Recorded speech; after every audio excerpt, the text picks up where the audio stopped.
வெகு நாட்களுக்கு பிறகு இப்போது கல்யாணி அந்த கோயிலுக்கு போவதில் நாட்டம் கொண்டிருக்கிறாள். அதுதான் அவளுக்கு மகிழ்ச்சி அளிக்கும் என்றால் அப்படியே இருக்கட்டுமே. அம்பலம், வா மேகநாதா, நீ வரும் வேகத்தை பார்த்தால் ஏதோ முக்கியமான செய்தி என்று தெரிகிறது. ஆம் அம்பலம். என்ன செய்தி? உங்களை காண ஒருவர் வந்திருக்கிறார். அதென்ன ஒருவர்?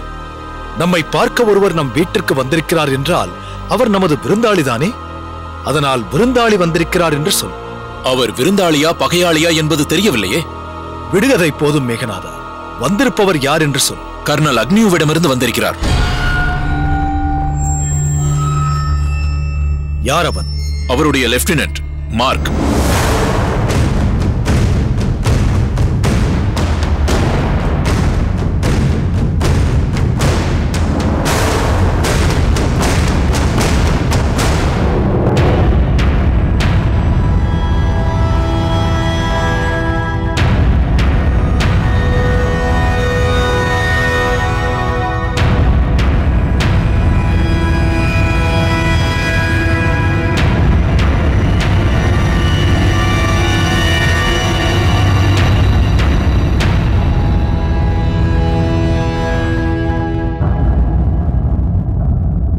வணக்கம். வணக்கம். I'm Mark. கேள்விப்பட்டிருக்கிறேன். உட்கார். என்னை பற்றி என்ன கேள்விப்பட்டிருக்கிறீர்கள்? கர்னல் அக்னியோவிற்கு வலதுகரமாக இருந்து செயல்படுகிறாய் என்று கேள்விப்பட்டிருக்கிறேன். நானும் கேள்விப்பட்டிருக்கிறேன். என்ன? நீங்கள் தான் மருது சகோதரர்களுக்கும் ஊமைத்துறையாருக்கும் வலதுகரமாக இருந்து செயல்பட்டு வருகிறீர்கள் என்று.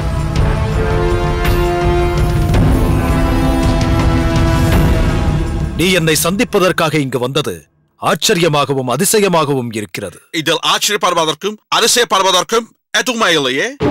எங்கள் கர்னல் எங்களுக்கு என்ன ஆர்டர் போட்டிருக்கிறாரோ அதை நிறைவேற்றுவது எங்கள் கடமை. உங்கள் கர்னல் என்ன ஆணை கொடுத்திருக்கிறார்? பாகநேரிக்கு சென்று வாளுக்கு வேலியை கைது செய்து கொண்டு வா என்றா? அது அவ்வளவு சாதாரணமான காரியம் அல்ல என்பது எனக்கும் தெரியும், எங்கள் கர்னலுக்கும் தெரியும். வேறு எதற்காக வந்தாய்? பாகநேரிக்கு சென்று அதன் அம்பலக்காரருடன் நட்புக்கரம் நீச்சி பெற்று வா என்று கர்னல் அனுப்பியிருக்கிறார்.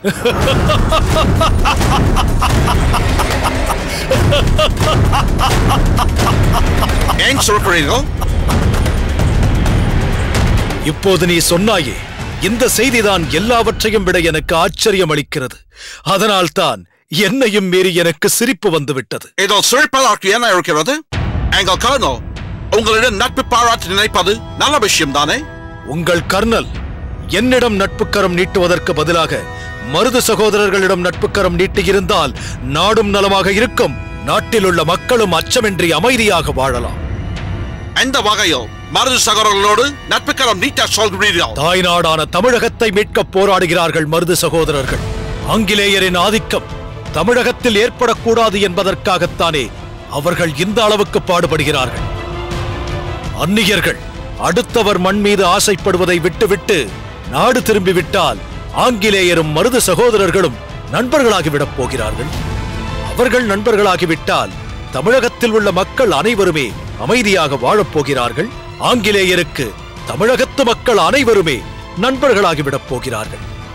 யார் யாரோடு எப்போது நட்புக்கரம் நீட்ட வேண்டும் என்பதை எங்கள் கர்னல் தெளிவாக தீர்மானித்திருக்கின்றார்.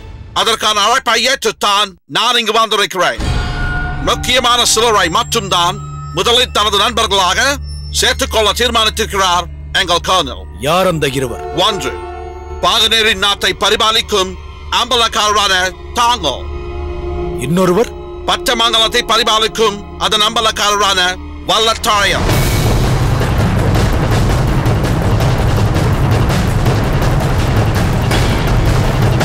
உங்கள் இருவரையும் ஒரே நேரத்தில் சந்திக்க வேண்டும் என்று ஆசைப்படுகிறார் எங்கள் கர்னல். வல்லத்தரையனுக்கு இந்த விஷயம் தெரியுமா அல்லது இனிமேல் தான் தெரியப்படுத்த வேண்டுமா? முதலில் நான் பட்டமங்கலத்துக்கு தானே சென்றேன். அவர் அதை ஏற்றுக்கொண்டு கர்னலை சந்திக்க சம்மதம் தெரிவித்து விட்டார்.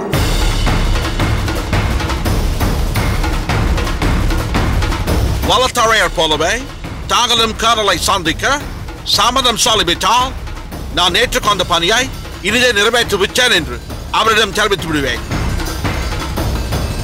அவர் உங்களை சந்திப்பதற்கு நாளை தீர்மானித்து தங்களுக்கு தகவல் அனுப்பி வைப்பார். என்ன யோசிக்கிறீர்கள்? வல்லத்தரையனைப் போல் என்னால் இதை உடனே தீர்மானித்து விட முடியாது. எனக்கு சற்று அவகாசம் வேண்டும். எதற்கு யோசிக்க வேண்டும்? கர்னல் அக்னியூ யார்? பிரிட்டிஷ் சாம்ராஜ்யத்தின் ஒரு முக்கியமான பிரதிநிதி. அவரை சந்திக்க தாங்களுக்கு தயக்கம் எதற்கு? அதற்கு என்ன காரணம்? இருக்கிறது மார்க், காரணம் இருக்கிறது. நாங்கள் எந்த செயலை செய்வதானாலும் அதற்கான கால நேரத்தை கணித்துத்தான் அந்த பணியில் ஈடுபடுவோம். அது கர்னலாக இருந்தாலும் சரி, கடவுளாக ஆனாலும் சரி, அதில் எங்களுக்கு எந்த மாற்றமும் கிடையாது. கர்னலை சந்திப்பதற்கும் நிச்சயம் ஒரு நேரம் இருக்கிறது. அந்த நேரத்தை கணித்துவிட்டு நானே உங்களுக்கு தகவல் அனுப்புகிறேன். அது உங்கள் விருப்பம். ஆனால் உங்களிடமிருந்து வரும் பதில் மற்றும் கர்னலை சந்திக்க வருகிறேன் என்ற நல்ல செய்தியாக இருக்கட்டும். நான் வருகிறேன். பார்த்தீர்களா அண்ணா, இதுவரை அந்த பட்டமங்கலத்தார் நமக்கு மட்டும்தான் பகையாக இருந்தார். ஆனால் இப்போது தமிழகத்தை பாதுகாக்க துடிக்கும் மருது சகோதரர்களுக்கும் அல்லவா துரோகம் செய்ய நினைக்கிறார். மருது சகோதரர்கள் குலதெய்வ வழிபாட்டின் போது பட்டமங்கலத்தாரின் திட்டம் வெற்றியடையாமல் உங்கள் திட்டம் வெற்றியடைந்து விட்டதே என்ற பொறாமையால் அந்த வல்லத்தரையர் எப்படி மாறிவிட்டார் பார்த்தீர்களா? நாட்டையே காட்டிக் கொடுக்கும் அளவிற்கு போய்விட்டாரே. அப்படி நினைக்காதே ஆதப்பா, எனக்கும் இது ஆச்சரியமாகத்தான் இருக்கிறது. இருந்தாலும் எந்த சூழ்நிலையில் வல்லத்தரையன் இதற்கு ஒப்புக்கொண்டான் என்று எனக்கு தெரியாது. நீங்கள் இந்த விஷயத்தில் என்ன செய்ய போகிறீர்கள் அண்ணா? யோசிக்க வேண்டும் ஆதப்பா, ஆழ்ந்து யோசிக்க வேண்டும். அதற்கு எனக்கு தனிமை வேண்டும். உத்தரவு அண்ணா.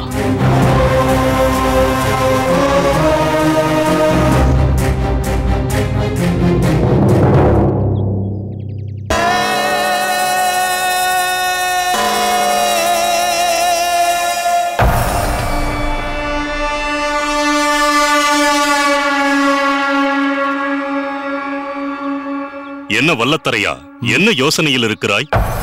கர்னல் அக்னியூவை சந்திக்க செல்வது பற்றித்தான் சிந்தித்துக் கொண்டிருக்கிறேன் மாமா. அதை பற்றி இனி நீ எதுவும் சிந்திக்க வேண்டிய அவசியமில்லை.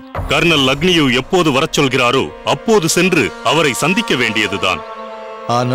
ஆனால் என்ற தயக்கத்திற்கே அவசியமில்லை வல்லத்தரையா. அக்னியூ யார்? பிரிட்டிஷ் சாம்ராஜ்யத்தின் பிரதிநிதி. நீ யார்? அம்பலக்காரர்களிலேயே மிகுந்த ஆற்றல் படைத்த, செல்வாக்கு படைத்த வீரன். அதனால்தான் அக்னியூ உன்னை அழைத்திருக்கிறார். அந்த அக்னியூ உன்னை சந்திக்க எந்த நாளை குறித்தாலும் அந்த நாளில் சென்று அவரை பார்ப்பதற்கு இப்போதே எல்லா ஏற்பாடுகளையும் செய்துவிட்டேன். மாமா, ஏன் உங்களுக்கு இவ்வளவு பரபரப்பு? பரங்கித்துறை ஒருவனை பார்ப்பதற்கு செல்ல இவ்வளவு அவசரம் தேவையா? தேவைதான் வல்லத்தரையா, தேவைதான். உனது வலிமையையும் பெருமையையும் அறிந்துதானே கர்னல் அக்னியூ தனது பிரதான தளபதி மார்க்கையே அனுப்பியிருக்கிறார். அதற்கேற்ப நாம் அங்கு போக வேண்டாமா? அதுதான் இப்போது பிரச்சனை. என்ன பிரச்சனை? எதனால் பிரச்சனை? நான் உடனிருக்கும் போது உனக்கு அங்கு பிரச்சனை ஏற்படும்படி விட்டு விடுவேனா? அக்னியூவின் இடத்தில் பிரச்சனை ஏற்படும் என்று நான் யோசிக்கவில்லை மாமா. அப்படி பிரச்சனை ஏற்பட்டால் அதை எதிர்கொள்ளும் ஆற்றல் என்னிடத்தில் உண்டு. பிறகு எதற்கு இப்போது இப்படி யோசித்துக் கொண்டிருக்கிறாய்? நான் இப்போது போகும் பாதை சரியா தவறா என்று குழப்பமாக இருக்கிறது. அதை பற்றி உனக்கேன் சந்தேகம்? நீ சரியான பாதையில் தான் சென்று கொண்டிருக்கிறாய். இன்னும் சொல்ல போனால் இப்போதுதான் நீ சரியான பாதையை தேர்ந்தெடுத்திருக்கிறாய். அதனால் நீ இனி இந்த பாதையில் தான் போக வேண்டும். கூடவே கூடாது. என் அண்ணன் இந்த பாதையில் கண்டிப்பாக போகக்கூடாதா? ஒரு வெள்ளையனின் சொல்லுக்கு மதிப்பளித்து அந்த அக்னியுவின் இருப்பிடத்திற்கு சென்று அவனை சந்திக்கவே கூடாதா? பார்த்தாயா வல்லத்தரையா, எப்போது நீ ஒரு நல்ல காரியத்தில் ஈடுபட்டாலும் அதை எதிர்ப்பதே உன் தம்பிக்கு வழக்கமாகிவிட்டது. ஆமாம், இவன் எப்போதும் இப்படித்தான் பேசுவான். என்ன வைரமுத்தா, ஏன் நான் அக்னியுவை பார்க்க போகக்கூடாது என்கிறாய்? ஏனண்ணா, அதற்கான காரணம் என்னவென்று உங்களுக்கே தெரியாதா? அந்நிய ஆதிக்கம் நம்மையும் அடிமையாக்கும் நிலை வந்துவிடக் கூடாதே என்று அம்பலக்காரர்கள் ஒவ்வொருவரும் தவித்துக் கொண்டிருக்கிறார்கள். பாகநெறி அம்பலக்காரரும் பட்டமங்கலத்து அம்பலக்காரரும் நமக்கு பாதுகாப்பாக இருக்கிறார்கள் என்று நம்பிக்கொண்டிருக்கிறார்கள். என்னதான் நீங்கள் பாகநெறி மீது தனிப்பட்ட முறையில் பகை கொண்டிருந்தாலும் பிரிட்டிஷ் ஏகாதிபத்தியத்தை எதிர்க்க வேண்டும் என்ற நிலை வரும்போது அதற்குத்தான் முன்னுரிமை கொடுப்பீர்கள் என்று அவர்கள் நினைத்துக் கொண்டிருக்கிறார்கள். இந்த நேரத்தில் நீங்கள் அந்த பரங்கித்துறை அழைத்தான் என்று பார்க்க போனால் உங்களை நம்பிக்கொண்டிருக்கும் அம்பலக்காரர்களின் நம்பிக்கை வீண் போகாதா? உங்களை பற்றி இழிவாக நினைக்க மாட்டார்களா? நினைத்துக் கொள்ளட்டும். அவர்கள் நம்பிக்கை உடைந்தே போகட்டும். அவர்களுக்காக நான் என் பாதையை மாற்றிக்கொள்ள முடியாது. மருது பாண்டியர்களை பாதுகாக்கும் பணியில் நான் தோற்று போய்விட்டேன் என்று என்னை இழிவுபடுத்தி பேசியவர்கள் தானே இந்த அம்பலக்காரர்கள். என் முகத்தில் கரி பூசப்பட்டதை கண்டு ஏளனமாக சிரித்தவர்கள் தானே இந்த அம்பலக்காரர்கள். நீங்களாக ஏனண்ணா இப்படியெல்லாம் நினைத்துக் கொள்கிறீர்கள்? அப்படியெல்லாம் அவர்கள் பேசியதாக யாராவது உங்களிடம் சொல்லியிருந்தால் அது இட்டுக்கட்டி சொல்லியதாகத்தான் இருக்கும். அல்லது அவர்கள் மனதில் இருப்பதை யாரோ ஒருவர் பெயரால் சொல்லியிருக்கிறார்கள் என்று அர்த்தம். மருது பாண்டியர்கள் விஷயத்தில் தங்கள் முயற்சி தோற்று போனதென்றால் அது தங்கள் தவறல்ல.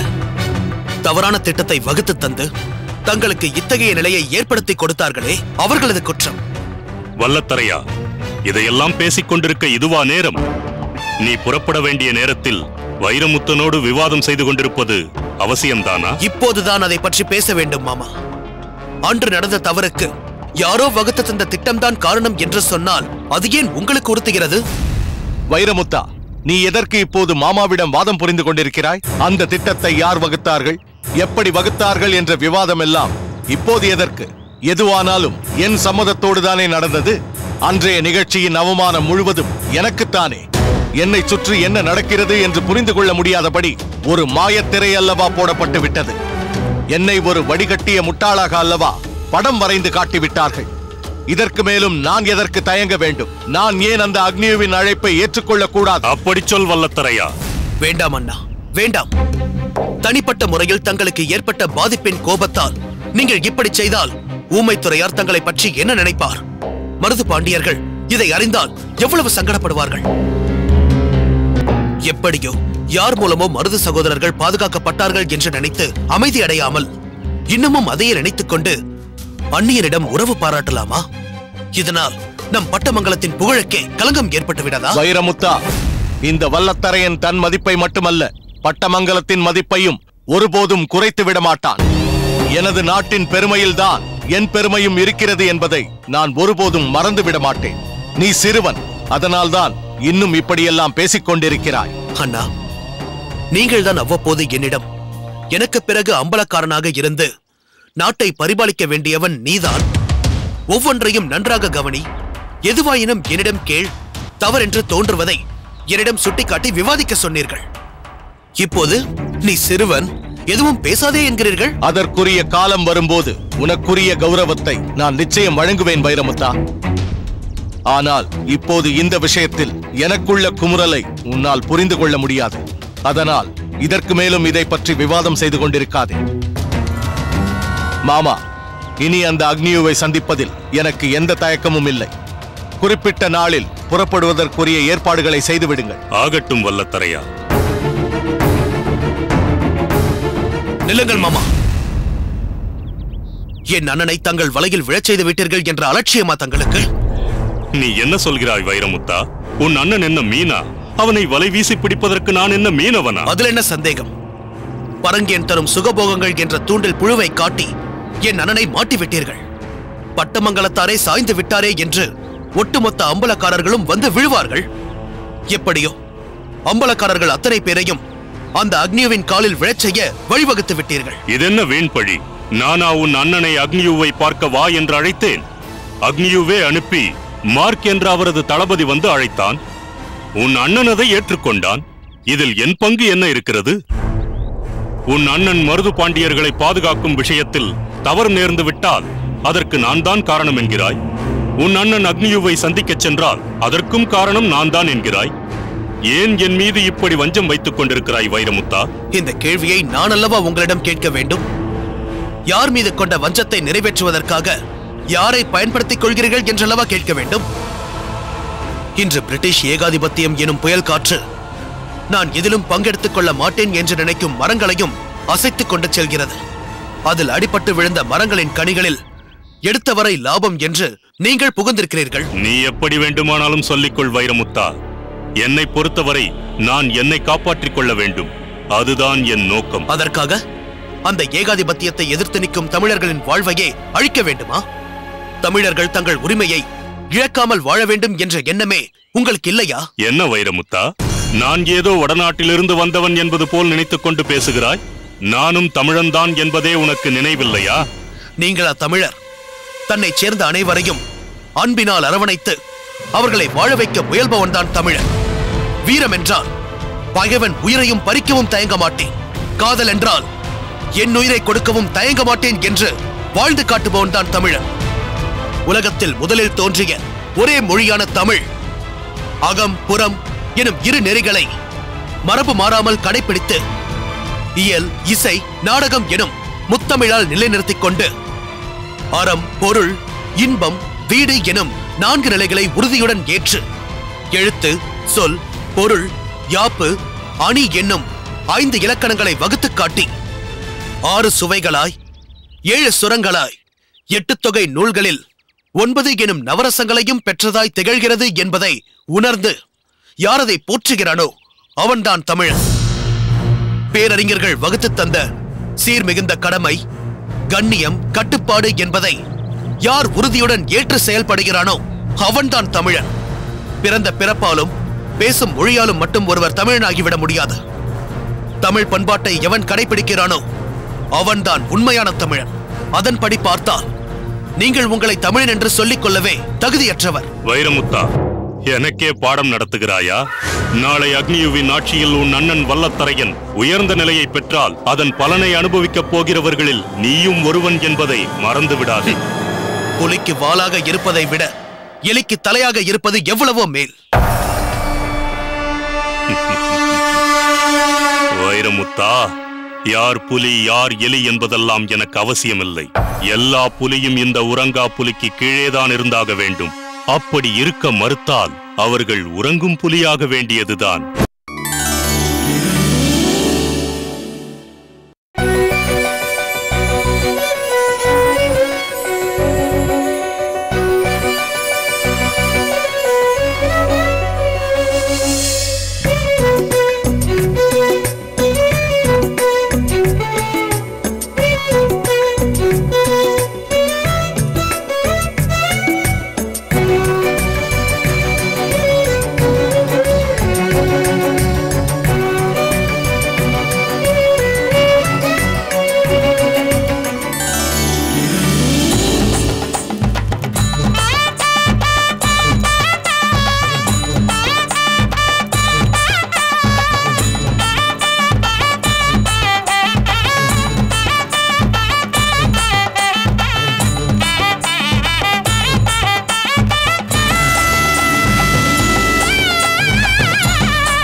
என்ன வைரமுத்தா, 3 நாட்களாக உன்னை பார்க்கவே முடியவில்லையே.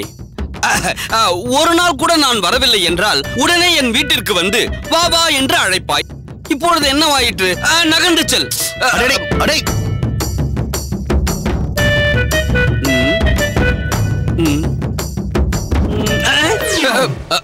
3 நாட்களாக இந்த அறைக்குள் இருந்து இந்த பொம்மைகளையா பார்த்து கொண்டிருந்தாய்?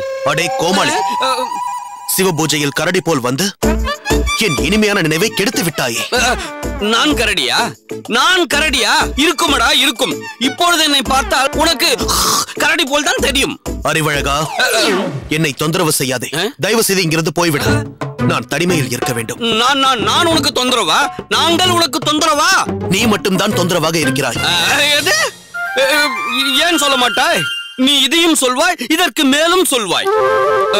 முன்பெல்லாம் அடிக்கடி என் வீட்டிற்கு வந்து அறிவழகா சீக்கிரம் புறப்படு, நாம் அங்கு போக வேண்டும், நாம் இங்கு போக வேண்டும் என்று என்னை வலுக்கட்டாயமாக அழைத்து கொண்டு போவாய். நீ என்னை பார்க்காமல் ஒரு நாள் கூட இருந்ததில்லை. ஆனால் இப்பொழுது நானாக உன்னை தேடிக்கொண்டு வந்தாலும் என்னை துரத்துகிறாயா? கல்யாணியுடன் காதல் ஏற்பட்டதிலிருந்து நீ சரியே இல்லை. உனக்கு அடிக்கடி தனிமை தேவைப்படுகிறது. காதலிக்கும் போதே இப்படி என்றால் நாளையே கல்யாணியை கல்யாணம் செய்து கொண்டாய் என்றால் உங்கள் யாருடைய உறவும் வேண்டாம் என்று பாகனேரிக்கு போய் நிரந்தரமாக தங்கிவிடுவாய் போல் இருக்கிறதே. அறிவழகா, எதற்காக ஏதேதோ பேசுகிறாய்? வந்த விஷயத்தை சொல். கோபித்துக் கொள்ளாதே வைரமுத்தா, உன் நிலைமை எனக்கு நன்றாக புரிகிறது. நீ ஏன் இப்படி இருக்கிறாய், உன் மனதில் என்ன போராட்டங்கள் நடந்து கொண்டிருக்கிறது என்று உன்னுடைய நண்பன் இந்த அறிவழகனுக்கு நன்றாகவே தெரியும். உனக்கு இந்த நிலையிலிருந்து சற்று மாறுதல் வேண்டும். தனிமையிலிருந்து நீ விடுபட வேண்டும். அதற்காகத்தான் நான் ஒரு அற்புதமான யோசனையை வைத்திருக்கிறேன். என்ன யோசனை? இன்று என்னுடைய பிரமாதமான ஒரு கூத்து நடைபெறப் போகிறது. அதன் பெயர் தசாவதாரம். அந்த 10 அவதாரமாக வடிவெடுக்க போவது யார் தெரியுமா? யார்? அக்கம் பக்கத்தில் உள்ள அனைத்து அம்பலங்களிலும் அப்படி ஒரு ஆற்றலை வெளிப்படுத்தக்கூடியவர் யார் இருக்கிறார்? அந்த 10 அவதாரங்களிலும் நடித்து நடிப்பில் தனி முத்திரை பதிக்க போவது நான் தான். சகல கலா வித்தகனான இந்த அறிவழகன் தான்.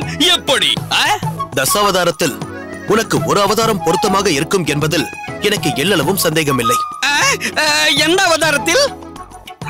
அயோத்திய அரசாண்ட ஸ்ரீராமனா? இல்லை. துவாரகையை பரிபாலித்த ஸ்ரீ கிருஷ்ணனா? நிச்சயமாக இல்லை. புஜபல பராக்கிரமசாலியான பலராமனா? அதுவும் இல்லை. பிறகு யாரு? நீயே சொல்லிவிடு. வராக அவதாரமான பன்றியின் அவதாரம் தான். இந்த அறிவழகன் என்ற உன்னுடைய ஒரு அவதாரத்தையே தாங்க முடியவில்லை. இதில் 10 அவதாரம் எடுத்தால் பூமி தாங்குமா? வைரமுத்தா, நீ என்னை இப்படி சாதாரணமாக எடை போட்டு விடாது. இந்த அறிவழகன் அரிதாரம் பூசிக்கொண்டு மேடையில் போய் நின்றான் என்றால் அப்படியே முழுக்க முழுக்க ஆளே மாறி விடுவான். நீ மாறுகிறாயோ இல்லையோ, உன் கூத்தை பார்க்க வரப்போகிறவர்கள் நிச்சயமாக மாறிவிடுவார்கள். எப்படி எப்படி எப்படி மாறுவார்கள்? சித்த சுவாதீனம் இல்லாதவர்களாக மாறிவிடுவார்கள். வைரமுத்தா, என் நேரத்தை வீணடிக்காமல் ஒழுங்காக இங்கிருந்து போய்விடு. போக மாட்டேன். போடா வெளியே. போக மாட்டேன் என்று கூறுகிறேன். வாடா போட என்று மரியாதை. இரு இரு இரு, அவசரப்படாதே. சொன்னால் கேட்க மாட்டேன் என்கிறாய். விடு விடு விடு, கையை விடு. வைரமுத்தா,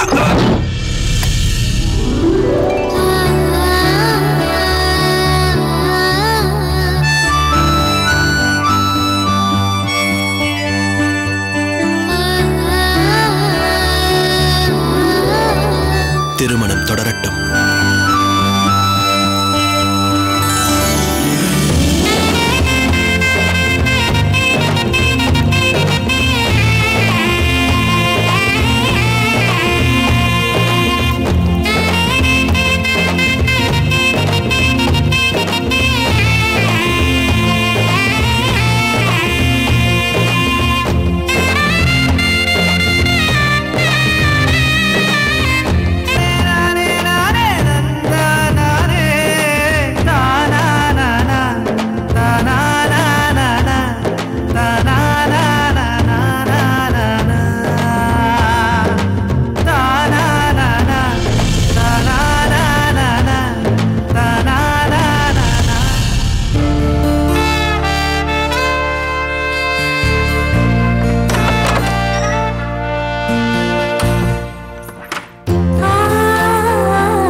அறிவழகா, உனக்கு என்னடா வேண்டும்? ஏனடா என்னை இப்படி படுத்துகிறாய்? அது ஒன்றுமில்லை வைரமுத்தா. உன்னுடைய ஆடைகள் 1 2 எனக்கு கூடேன். எதற்கு? நான் தான் சொன்னேனே, இன்று மாலை எனக்கு கூத்து இருக்கிறது என்று. அதில் நான் பல வேடங்கள் போடுகிறேன் அல்லவா, அதற்கு உன் உடைகள் தேவைப்படுகிறது. ஏன் கூத்து நடத்துபவர்கள் அதையெல்லாம் ஏற்பாடு செய்து தர மாட்டார்களா? அவர்கள் என் கூத்தை ஏற்பாடு செய்ததே பெரிய விஷயம். இதற்கு மேல் ஆடைகளுக்கு வேறு பணம் தருவார்களா? இதையெல்லாம் நான் தான் தயார் செய்ய வேண்டும். சரி, அக்காவிடம் சொல்லி வாங்கி கொண்டு போ.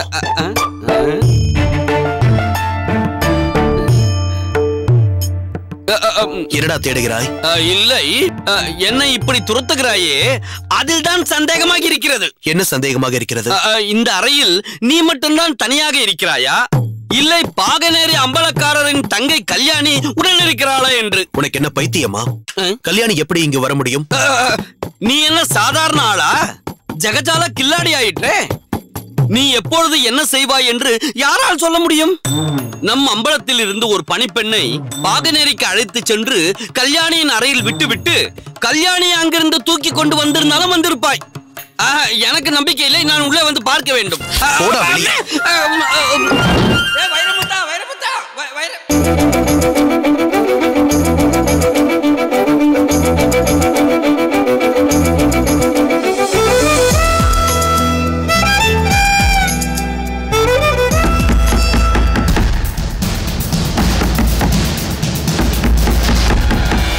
இவனை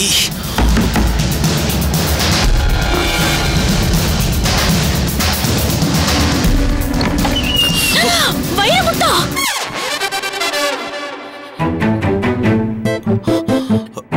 நீங்களா? உள்ளே வாருங்கள்.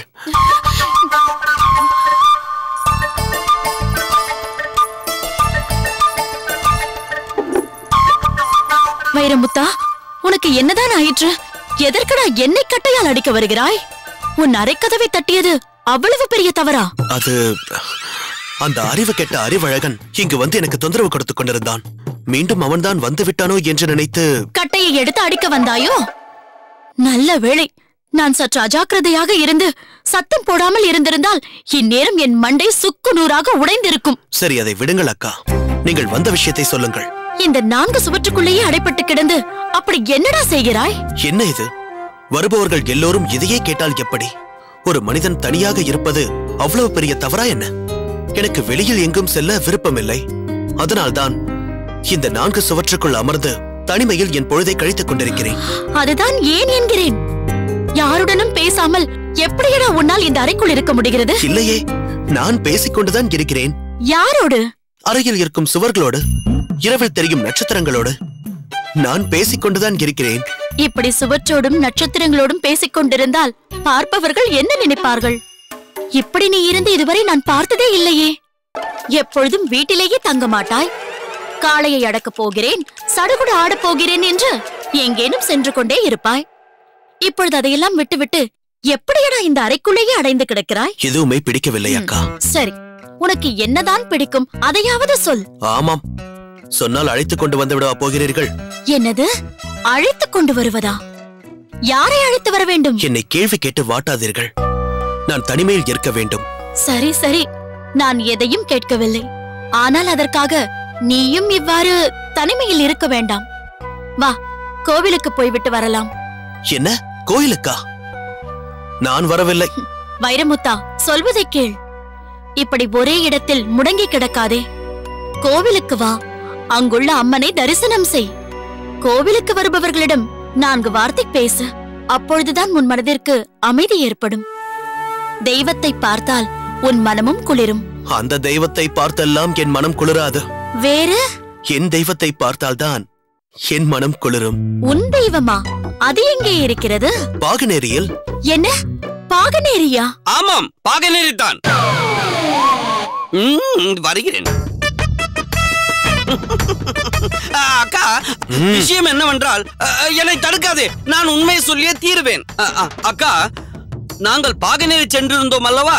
அப்பொழுது கோவிலுக்கு சென்று அங்குள்ள அம்மனை தரிசித்தான் வைரமுத்தன். அந்த அம்மன் இவனை அப்படியே ஈர்த்து கொண்டு விட்டது.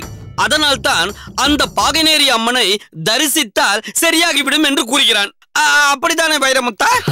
ஆமாம் ஆமாம். அது எப்படி சரியாக வரும்? நாம் பாகனேரி எல்லைக்குள் சென்றாலே அம்மாவிற்கு எப்படியோ தெரிந்துவிடும். அம்மாவிற்கு தெரிகிறதோ இல்லையோ, வல்லத்தரையனுக்கு நிச்சயம் தெரிந்துவிடும். அவன் நிச்சயம் பாகனேரிக்கு போக சம்மதிக்கவே மாட்டான்.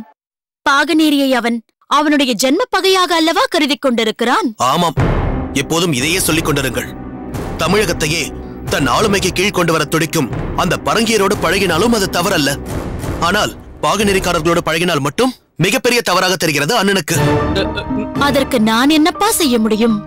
நானும் என்னால் முடிந்தவரை ஏதேதோ முயற்சிகள் எடுத்துக்கொண்டுதான் இருக்கிறேன். ஆனால் அம்மாவும் வல்லத்தரையினும் அதை ஏற்க மறுக்கிறார்கள். அதுதான் அக்கா, அதுதான். அதனால்தான் எனக்கு எதுவும் பிடிக்கவில்லை. நான் கோயிலுக்கும் வரவில்லை, குளத்துக்கும் வரவில்லை. என்னை தனிமையில் இருக்க விடுங்கள். வைரமுத்தா, உன் போக்கே சரியில்லை. முதலில் ஒரு பெண்ணை பார்த்து உனக்கு கல்யாணம் செய்து வைக்க வேண்டும். அப்பொழுதுதான் நீ சரிப்பட்டு வருவாய். எனக்கு கல்யாணம் எல்லாம் ஒன்றும் வேண்டாம். வேறு கல்யாணம் தான் வேண்டும். இல்லையா வைரமுத்தா? என்ன கல்யாணியா? பாகனேரி கோவிலில் உள்ள அம்மனின் பெயர் நித்திய கல்யாணி அம்மன். அதை சொன்னேன். அக்கா, வைரமுத்தனை மிகவும் தொந்தரவு செய்ய வேண்டாம். வாருங்கள் போகலாம். அறிவழகா, இன்றுதான் நீ அறிவோடு பேசியிருக்கிறாய். தயவு செய்து புறப்படு. புறப்படுகிறேன். வாருங்கள் அக்கா.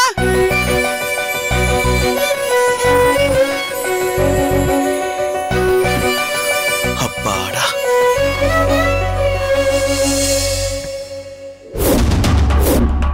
பொம்மையை காணும்.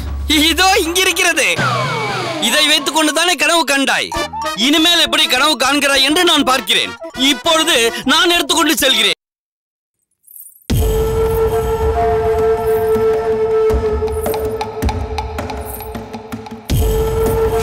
உதடுகளுக்கு மேல் உறைவிட்டிருந்த வாள்கள் இரண்டை பதித்தது போன்ற மீசை, கம்பீரத்தை காட்டும் விழிகள், அவற்றின் வீரத்தின் சாயலையும் அன்பின் பொழிவையும் கூட காண முடியும். நெடிய காதுகளில் தங்க வளையங்கள், இரும்பை போன்ற கரங்கள், எக்கை போன்ற புஜங்களில் காப்புகள். மொத்தத்தில் பாகனேரி அம்பலக்காரர் வாளுக்கு வேலி, இனம் மானம் காக்கும் மாவீரன், பேரழகன். ஒருவனிடம் ஒரு சிறப்பு இருந்தால் மற்றொரு சிறப்பு இருக்காது. ஆனால் வாளுக்கு வேலியிடமோ எல்லா சிறப்புகளும் பொருந்தி இருக்கின்றன.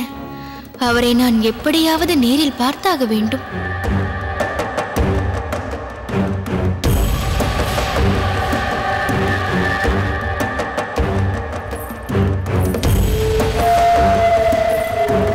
மாமா. என்னம்மா? உங்களிடம் ஒன்று கேட்க வேண்டும். கேளம்மா. அதை கேட்ட பிறகு நீங்கள் என்ன சொல்வீர்களோ என்று தயக்கமாக இருக்கிறது. என்னிடம் கேட்பதற்கு என்னம்மா தயக்கம்? கேட்ட பிறகு கோபித்துக் கொள்ள மாட்டீர்களே? என்ன பீடிகை பலமாக இருக்கிறது? அப்படி என்னதான் கேட்டுவிடப் போகிறாய்? தாராளமாக கேள். நாளை உங்களுக்கு ஏதேனும் வேலை இருக்கிறதா? குறிப்பிடும்படி ஒன்றுமில்லையே.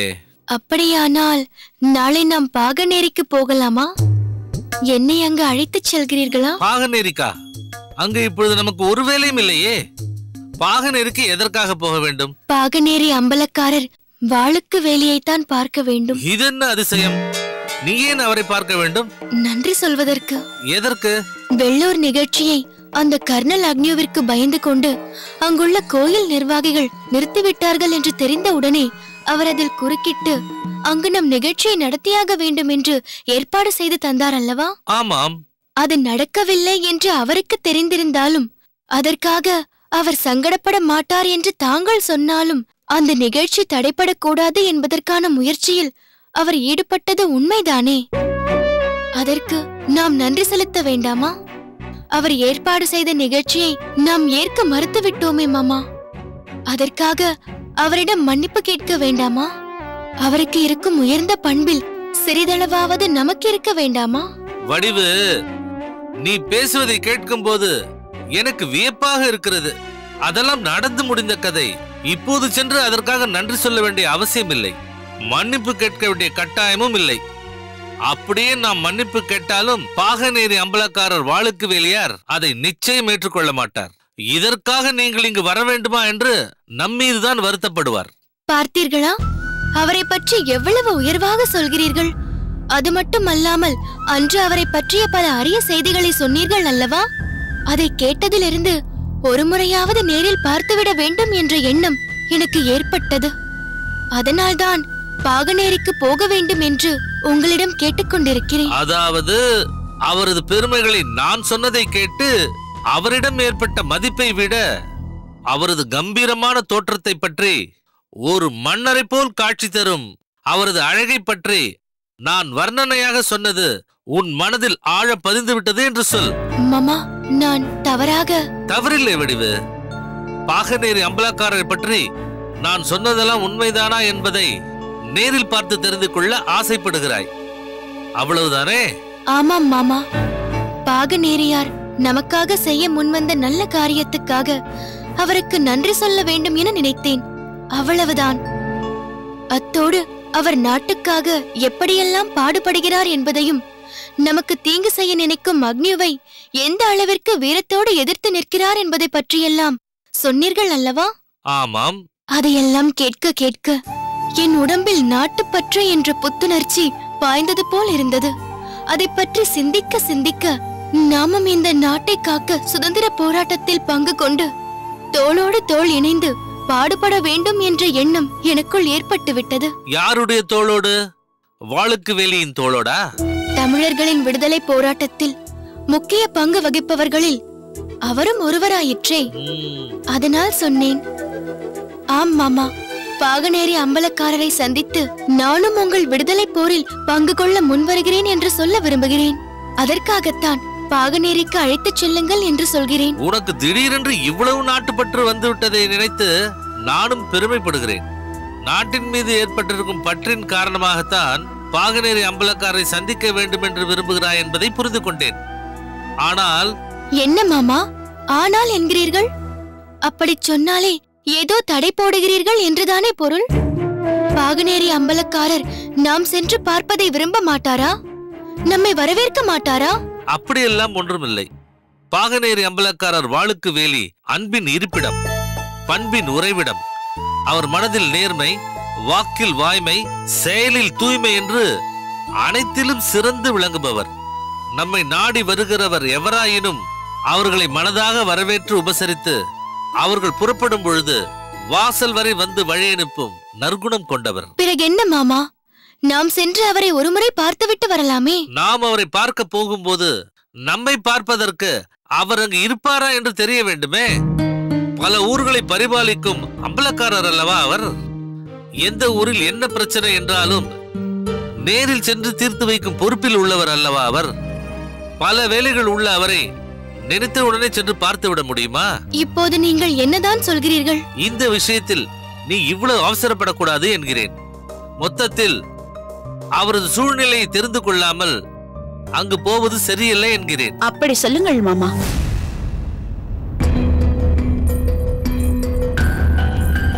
அக்கா, நான் நீ மாமாவிடம் பேசிக் கொண்டிருந்த அனைத்தையும் நான் கேட்டுக்கொண்டுதான் இருந்தேன்.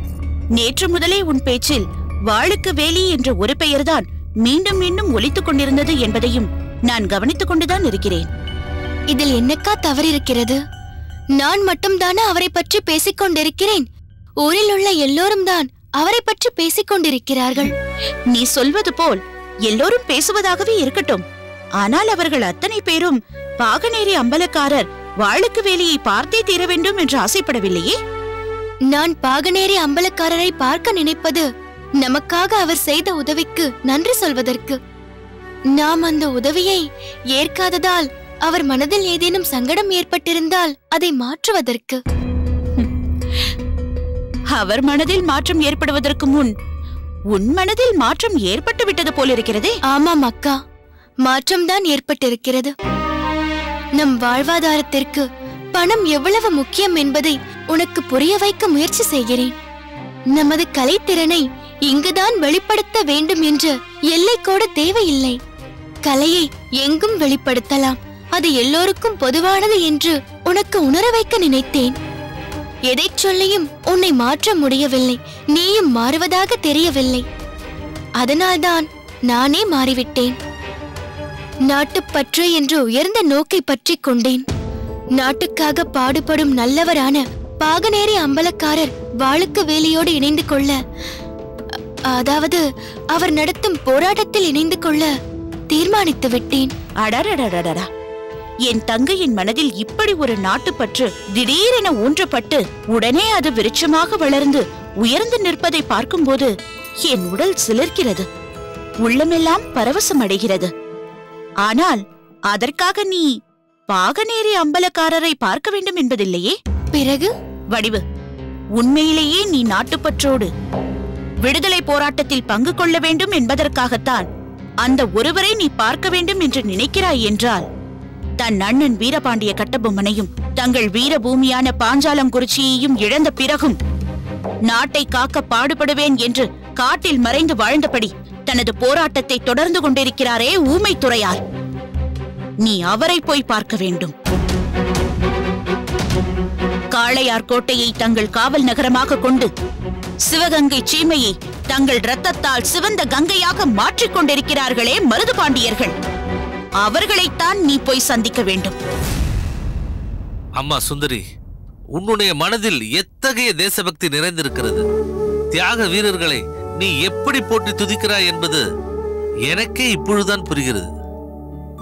மாமா, அக்கா சொல்வதெல்லாம் சரிதான் என்று நானும் ஒப்புக்கொள்கிறேன். ஆனால் ஊமைத்துறையார் காட்டில் மறைந்து வாழ்கிறார் எனும் போது நான் சென்று அவரை பார்க்க முடியுமா? மருது பாண்டியர்கள் தங்களை பாதுகாத்துக் கொள்ளவே போராடிக் கொண்டிருக்கிறார்கள் என்ற நிலையில் அவர்களை தேடிச் சென்று சந்திக்க முடியுமா? பாகனேரி நமக்கு பக்கத்தில் இருக்கும் ஊர் என்பதால் தான் அங்கு சென்று வாளுக்கு வேலையை சந்திக்க வேண்டும் என்கிறேன். அது நடக்காது. நான் அதற்கு அனுமதிக்கவும் மாட்டேன். வடிவு, ஒன்று மட்டும் சொல்கிறேன், நினைவில் வைத்துக்கொள். தரையில் நிற்கும்போது தவறி விழுந்தால் லேசான காயம்தான் ஏற்படும். அதுவே மிகவும் உயரத்திற்கு சென்று அங்கிருந்து விழுந்தால் பலத்த காயம் உண்டாகும். நீ உன் மனதில் எவரை பற்றியாவது அதீதமான கற்பனைகளை உருவாக்கி வளர்த்து கொண்டு அது நடக்கவில்லை என்ற நிலை உருவானால் உனக்கு தாங்க முடியாத வலியும் வேதனையும் ஏற்படும். அதனால் விழித்திருக்கும் போதே காணும் கனவுகளை விட்டுவிடு. மன சஞ்சலம் இல்லாமல் உறங்குவதற்கு முயற்சி செய். அக்கா, பாகனேரிக்கு போக வேண்டும் என்ற ஆசையை இத்தோடு மறந்துவிடு.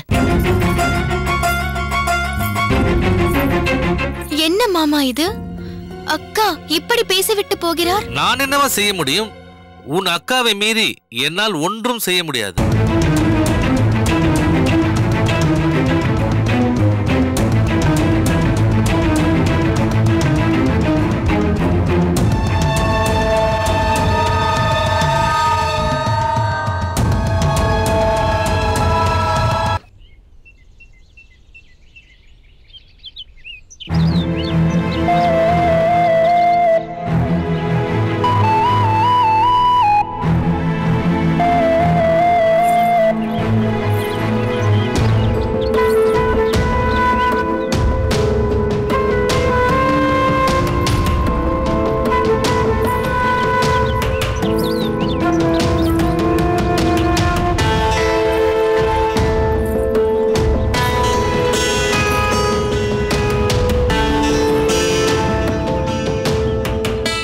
கல்யாணி அம்மா, சொல்லுங்கள் கணக்கு பிள்ளை.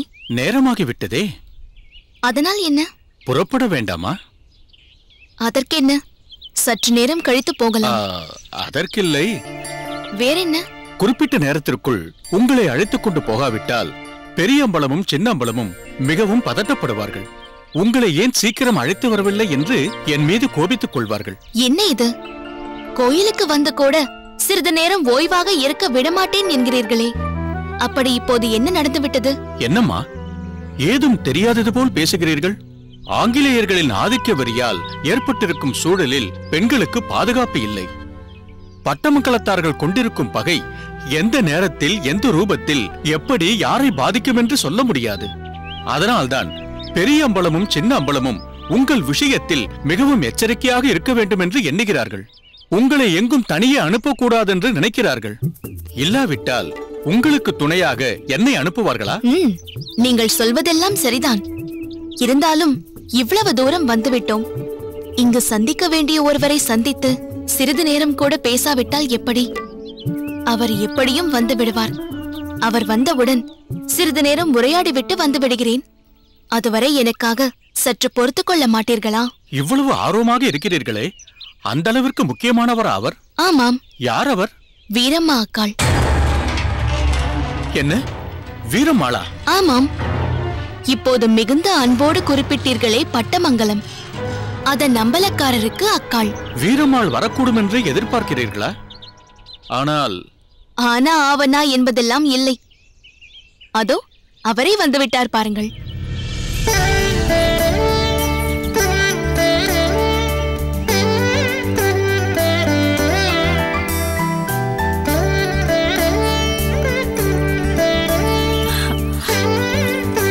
கல்யாணி, முன்பே வந்து விட்டாயா? வெகு நேரமாக காத்திருக்கிறாயா? அதனால் என்னக்கா, நீங்கள் நிச்சயம் வருவீர்கள் என்று எனக்கு நன்றாக தெரியும். அதனால்தான் கணக்கு பிள்ளை போகலாம் என்று அழைத்தும் கூட பிடிவாதமாக பிறகு போகலாம் என்று மறுத்துக் கொண்டிருந்தேன். கணக்கு பிள்ளை, நலமாக இருக்கிறீர்களா? இருக்கிறேன் அம்மா.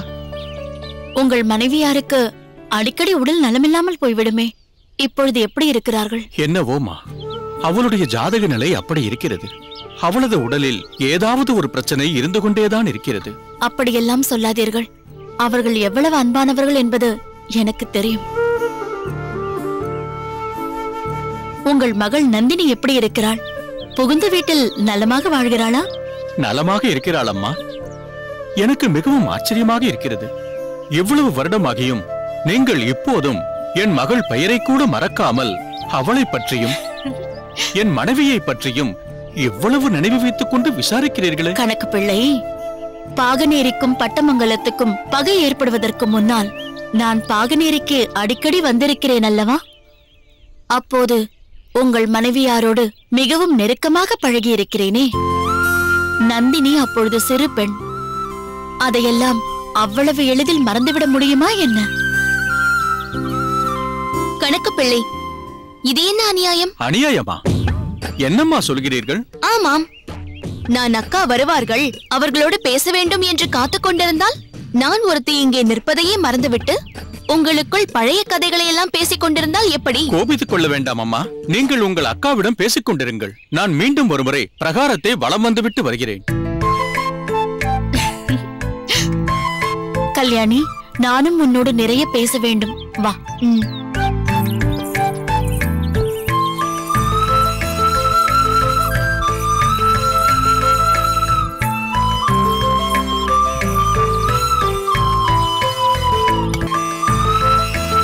நீ நலமாக இருக்கிறாய் அல்லவா? நலம்தான் அக்கா. நீங்கள்? நானும் நலமாகத்தான் இருக்கிறேன். அம்மா? அவரும் நலமாய் இருக்கிறார். உங்கள் தம்பிகள்? அவர்களும் நலம்தான். ஆனால் என் தம்பிக்குத்தான் ஏதோ மாற்றம் ஏற்பட்டது போல் தெரிகிறது. அப்படித்தான் இருப்பார் உங்கள் தம்பி. இன்னும் சொல்ல போனால் மிகவும் ஆவேசமாகத்தான் உலாவிக் கொண்டிருப்பார். பாகநேரி மீது கொண்ட பகை அவரை வெறி கொண்டவராக மாற்றி இருக்கிறதே. கல்யாணி, நான் பெரியவன் வல்லத்தரையனை பற்றி சொல்லவில்லை, இளையவன் வைரமுத்தனை பற்றித்தான் சொல்கிறேன். ஏன்? அவருக்கு என்ன? அவனுக்கு என்ன என்பது யாருக்கும் புரியவில்லை. எப்பொழுது பார்த்தாலும் தனது அறைக்குள்ளேயே அடங்கி கிடக்கிறான். கோயிலுக்கு அழைத்தால் கூட வருவதில்லை, உணவு கொடுத்தால் உண்பதில்லை. இரவிலாவது உறங்குகிறானா இல்லையா என்பது கூட தெரியவில்லை. இதெல்லாம் கூட பரவாயில்லை. வேறென்ன? வைரமுத்தன் அறையில் யாரும் இல்லை, ஆனால் அவன் பேசிக்கொண்டே இருக்கிறான். என்ன பேசுகிறான், யாருடன் பேசுகிறான் என்று தெரியவில்லை. நீயே சொல், இப்படி ஒருவன் தனக்குத்தானே தனியாக பேசிக் கொண்டிருந்தால் என்ன சொல்வார்கள்? வேண்டாம் அக்கா, அதை நான் சொல்லக்கூடாது. நீ சொல்லாவிட்டால் என்ன? வைரமுத்தன் பைத்தியம் போல் நடந்து கொள்கிறான் என்பதுதான் நன்றாக தெரிகிறதே. ஏனக்கா அப்படி சொல்கிறீர்கள்? பிறகென்ன? அவனுக்கு என்ன பிரச்சனை என்பதை நம்மிடம் சொன்னால்தானே தெரியும். எதுவுமே சொல்லாமல் இப்படி நடந்து கொண்டால் பைத்தியம் என்றுதானே சொல்லும்படி ஆகிறது. அக்கா, அவருக்கு என்ன பிரச்சனை என்பது எனக்கு நன்றாக புரிந்துவிட்டது. அப்படியா? என்ன பிரச்சனை? சீக்கிரம் சொல். பொதுவாக ஒருவர் பாலும் கசந்ததடி கிளியே, படுக்கை நொந்ததடி என்று இருந்து கொண்டு தனக்குத்தானே பேசிக் கொண்டிருக்கிறார் என்றால் அவருக்கு காதல் நோய் வந்திருக்கிறது என்று பொருள். உங்கள் தம்பியும் அதே போல் இருக்கிறார் என்பதை பார்க்கும்போது அவர் யாரையோ காதலிக்கிறார் என்று நினைக்கிறேன். என்ன அக்கா, ஏன் இப்படி ஆச்சரியத்தோடு பார்க்கிறீர்கள்? இல்லை, இதெல்லாம் உனக்கு எப்படி தெரியும் என்று யோசிக்கிறேன். ஐயோ அக்கா, எதையும் போட்டு குழப்பிக் கொள்ளாதீர்கள். நம் ஊரில் நடக்கும் கூத்துகளில் அப்படித்தானே சொல்கிறார்கள். அதைத்தான் சொன்னேன். நீ சொல்லும் கூத்துக்களில் வேண்டுமானால் அப்படி இருக்கலாம். என் தம்பியை பொறுத்தவரை அப்படி இருக்காது. வைரமுத்தன் அப்படிப்பட்டவன் இல்லை. அவன் மனதை மயக்கும் அளவிற்கு அவ்வளவு பெரிய பேரழகி பட்டமங்கலத்தில் யார் இருக்கிறார்கள்? ஏன் அப்படி ஒரு பேரழகி பட்டமங்கலத்தில் தான் இருக்க வேண்டுமா? வெளியூரில் இருக்க மாட்டார்களா? உங்கள் தம்பி பணி நிமித்தமாக பல இடங்களுக்கு செல்பவர்தானே. அப்படி ஏதோ ஒரு இடத்திற்கு சென்றிருந்த போது அவளை பார்த்து அவள் மீது அவர் காதல் வயப்பட்டிருந்தால் அது எப்படி உங்களுக்கு தெரியும்? அப்படியும் இருக்க வாய்ப்பிருக்கிறது.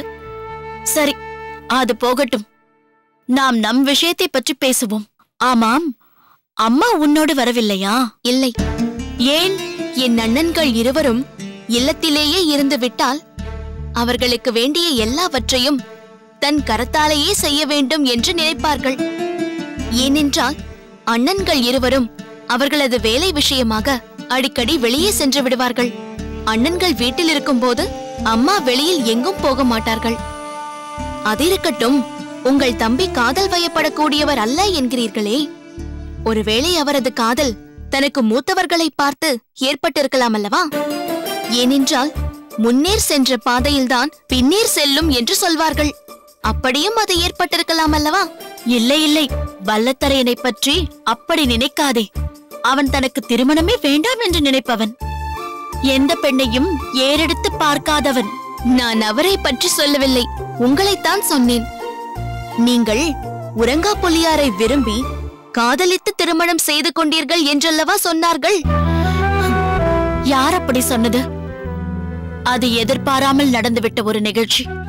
அதை விட உன் அண்ணன்கள் வாளுக்கு வேலியும் கருத்தாதப்பனும் வீட்டில் இருப்பதாக சொன்னாயே, அவர்களுக்கு வெளியில் செல்லும் வேலை எதுவும் இல்லையா? அப்படி எதுவும் சொல்லிவிட முடியாது. அவர்கள் எப்போது இருப்பார்கள், எப்போது செல்வார்கள் என்று தெரியாது. திடீரென்று எதற்காகவாவது எங்காவது சென்று விடுவார்கள். ஏனக்கா, ஒருவேளை அது அப்படி இருக்குமோ? எது எப்படி இருக்குமோ? உங்கள் இளைய தம்பியை மோகினி பேய் பிடித்திருக்குமோ? கல்யாணி, என்ன பேசுகிறாய் நீ? அவனையாவது மோகினி பேய் பிடிப்பதாவது? என்றைக்காவது ஒரு நாள் அவரை பிடித்திருக்கும் மோகினி பேய் நான் தான் என்பது உங்களுக்கு தெரிய வரும்போது நீங்கள் தான் பைத்தியமாக போகிறீர்கள். கல்யாணி, என்ன யோசிக்கிறாய்? இல்லை அக்கா, அப்படித்தான் இருக்க வேண்டும். பேசாமல் நான் சொல்வதை போல் செய்யுங்கள், சரியாகிவிடும். என்ன செய்ய வேண்டும் என்கிறாய்? எங்கள் பாகனேரி எல்லை மாரியம்மன் கோயிலில் ஒரு பூசாரி இருக்கிறார். அவரிடம் அழைத்து வந்து வேப்பிலை அடித்தால் பேய் பிடித்தவர்கள் சரியாகி விடுகிறார்கள் என்று சொல்கிறார்கள். நீங்கள் உங்கள் தம்பியை அங்கு அழைத்து வாருங்கள். அவர் அங்கு வந்து என்னை பார்த்தால் அவர் மாறிவிடுகிறாரா இல்லையா என்று பாருங்கள். என்ன, உன்னை பார்த்தால்? இல்லை இல்லை, அங்குள்ள அம்மனை பார்த்தால் சரியாகிவிடும் என்கிறேன். எப்படிப்பட்ட காத்து கருப்பாக இருந்தாலும் அப்போதே ஓடிவிடும் என்று அம்மா பலமுறை சொல்லியிருக்கிறார்கள். அதைத்தான் சொன்னேன். அவருக்கு ஏற்பட்டிருக்கும் பிரச்சனையும் அத்தோடு தீர்ந்துவிடும். இப்போது உனக்குத்தான் ஏதோ பிரச்சனை என்று தோன்றுகிறது. ஏனக்கா இப்படி சொல்கிறீர்கள்? பிறகென்ன, நான் ஏதாவது ஒன்றை பற்றி பேசிக் கொண்டிருந்தாலும் நீ வைரமுத்தனை பற்றியே விசாரித்துக் கொண்டிருக்கிறாயே. என்ன செய்வது? மிகவும் நல்ல மனிதராயிற்றே. பாகனேரிக்கு வந்து என் கையால் விருந்தெல்லாம் சாப்பிட்டவராயிற்றே. அது மட்டும் அல்லாமல் உங்கள் பெரிய தம்பி கோபமாக பேசிய போது அவரை சமாதானப்படுத்தி பாகனேரிக்கு சாதகமாக பேசிய நல்லவராயிற்றே என்பதால் தான் இவ்வளவு தூரம் விசாரிக்கிறேன். இல்லை என்றால் அவரை பற்றி நான் ஏன் கேட்கப் போகிறேன்? கல்யாணி, நீயா இப்படி பேசுகிறாய்? எனக்கு வைரமுத்தன் என்றொரு தம்பி இருப்பதே தெரியாது என்றாயே. அவன் பெயர் வைரமுத்தனா என்று கேட்டாயே. நானா அப்படி கேட்டேன்? இன்னொருவர் உங்கள் இளைய தம்பி. அவர் சற்று பாவம் போல் தெரிகிறதே. யார்? வைரமுத்தனா? ஓ, அவர் பெயர் வைரமுத்தனா? உனக்கு தெரியாதா? எனக்கு எப்படி தெரியும்? ஆமாம் ஆமாம், அப்படித்தான் கேட்டேன். அதற்கு பிறகுதான் அம்மா அவரை பற்றி விளக்கமாக சொல்லி புரிய வைத்தாரல்லவா. நம்மீது அவ்வளவு பாசமாக இருந்தவர் இப்படியாகிவிட்டாரே என்ற பாசத்தில்தான் நான் அவரை பற்றி இந்த அளவிற்கு விசாரித்தேன். அவ்வளவுதான். கல்யாணி அம்மா, இதற்கு மேல் தாங்காது. மிகவும் நேரமாகிவிட்டது. நாம் சீக்கிரம் போக வேண்டும். என்ன கணக்கு பிள்ளை, ஏன் இப்படி சொல்கிறீர்கள்? இல்லை அம்மா, பெரிய அம்பலம் மிகவும் கண்டிப்பாக சொல்லி இருக்கிறார். எங்கு சென்றாலும் விரைவில் திரும்பிவிட வேண்டும் என்று. அதனால்தான் அப்படி சொன்னேன். நீங்கள் தவறாக நினைக்க வேண்டாம். இதில் தவறாக நினைக்க என்ன இருக்கிறது? தன் தங்கையை பாதுகாப்பாக பார்த்து கொள்ள வேண்டும் என்று வாளுக்கு வேலை நினைப்பது சரிதான். நீங்கள் அழைத்துச் செல்லுங்கள். போய் வா கல்யாணி. சரி அக்கா, நான் புறப்படுகிறேன். நீங்கள் அடுத்த முறை வரும்போது உங்கள் தம்பியை, இளைய தம்பியை அழைத்து வர மறந்து விடாதீர்கள். வருகிறேன் அக்கா. வருகிறேன் அம்மா. வாருங்கள் கணக்கு பிள்ளை.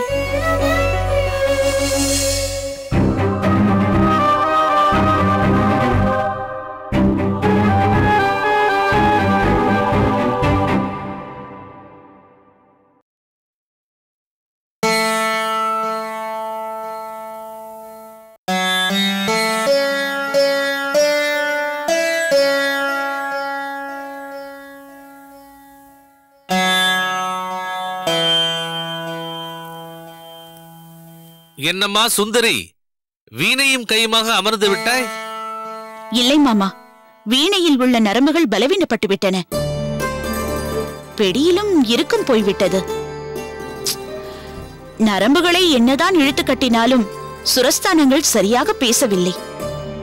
அதனால் என்னம்மா, வேறு புதிய நரம்புகளை வாங்கி கொண்டு வந்து சரி செய்து விடலாம். எதற்காக மாமா அவ்வளவு சிரமப்பட்டு கொண்டு? புதியதாகவே ஒரு வீணையை வாங்கிவிடலாமே. 2 நாட்களுக்கு முன்பு நாம் வழக்கமாக செல்லும் இசைக்கருவிகள் உருவாக்கும் அங்காடிக்கு சென்றிருந்தேன். அங்கு புதிதாக சில வீணைகள் தயாரித்து வைத்திருந்தார்கள். அந்த வீணைகளில் ஒன்றின் வீணா தண்டம் அரிய வேலைப்பாடுகளோடு அமைந்திருந்தது. இப்போதே சென்று அந்த வீணையை வாங்கி வந்துவிடலாம். என்ன சொல்கிறீர்கள்? சுந்தரி, நீ ஒன்றை பார்த்து அதை வாங்கிவிட வேண்டும் என்று நினைத்தால் நான் வேண்டாம் என்றா சொல்ல போகிறேன்? இருப்பினும் இப்பொழுதே வாங்க வேண்டுமா என்ன? சில நாள் பொறுத்து. மாமா, அதுவரை அந்த வீணையை விற்பனை செய்யாமல் வைத்திருப்பார்கள் என்று சொல்ல முடியாதே. இருப்பினும் அந்த வீணையை நான் வாங்கிக் கொள்கிறேன் என்று உறுதியாக சொல்லிவிட்டு வந்துவிட்டேன். நீ சொல்லிவிட்டு வந்திருக்கிறாய் என்றால் விட்டுவிட முடியுமா? இருந்தாலும் இன்னும் ஓரிரு நாட்கள் தாமதித்து. எதற்காக தாமதிக்க வேண்டும்? நாம் தான் ஒவ்வொரு ஆண்டும் புதிதாக சில கலை பொருட்களை, இசை கருவிகளை வாங்குவதற்கென்று ஒரு தொகையை இருப்பு தொகையாக வைத்திருக்கிறோமே. இருப்பு இருக்கிறது. இருந்தாலும் மாமா, என்ன பிரச்சனை? ஏன் இப்படி தயங்குகிறீர்கள்?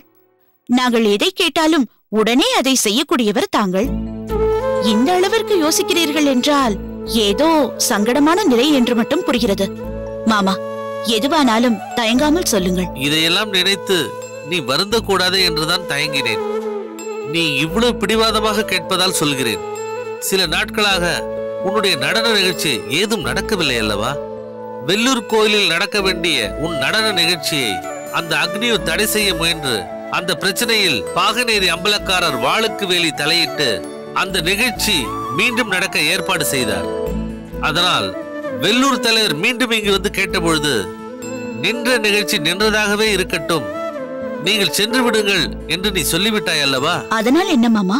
நாட்டியம் தானே அம்மா நம் வாழ்வாதாரம். அது தடைபடுகிறது என்னும் போது நம் வாழ்வாதாரத்திற்கு தேவையான பணமும் தடைபடும் அல்லவா? எப்படி மாமா? இந்த ஒரு நிகழ்ச்சி தானே தடைப்பட்டிருக்கிறது. அதற்கு பிறகுதான் என்னிடம் நாட்டியம் பயில்வதற்காக சில மாணவிகள் முன் வந்திருக்கிறார்களே. அவர்கள் கொடுக்கும் தட்சணை மூலம் இந்த இழப்பை சரி செய்து விடலாமே. இல்லை அம்மா, நீ வெள்ளூர் நிகழ்ச்சி வேண்டாம் என்று திருப்பி அனுப்பிவிட்டதால் அவர்களுக்கு உறவினர்களாக இருக்கும் சில மாணவிகளையும் இங்கே அனுப்புவதை நிறுத்திவிட்டார்கள். ஜமீன்தார் ஜம்புலிங்கத்திற்கு வேண்டிய சில மாணவிகளும் இங்கே வருவதை நிறுத்திவிட்டார்கள். இப்படி பாதிக்கும் மேற்பட்டோர் இங்கு பயிற்சி பெற வருவதை மறுத்துவிட்டதால் மீதம் உள்ளவர்களும் தங்கள் பிள்ளைகளை இங்கு அனுப்புவதை பற்றி யோசிக்க தொடங்கிவிட்டார்கள். அதனால் பயிற்சிக்காக எந்த மாணவியும் இங்கு வரமாட்டார்கள். இதனால் நம் வாழ்வாதாரம் மிகவும் பாதிக்கப்பட்டு விட்டது. இதன் மூலம் அந்த அக்னியுவின் எண்ணம் நிறைவேறிடும் சூழ்நிலை ஏற்பட்டு விட்டது. அதனால்தான் நாம் சேமித்து வைத்த இருப்பில் இருந்து அவ்வப்போது பணத்தை எடுக்க வேண்டிய கட்டாயம் ஏற்பட்டு விட்டது. போதுமா அக்கா?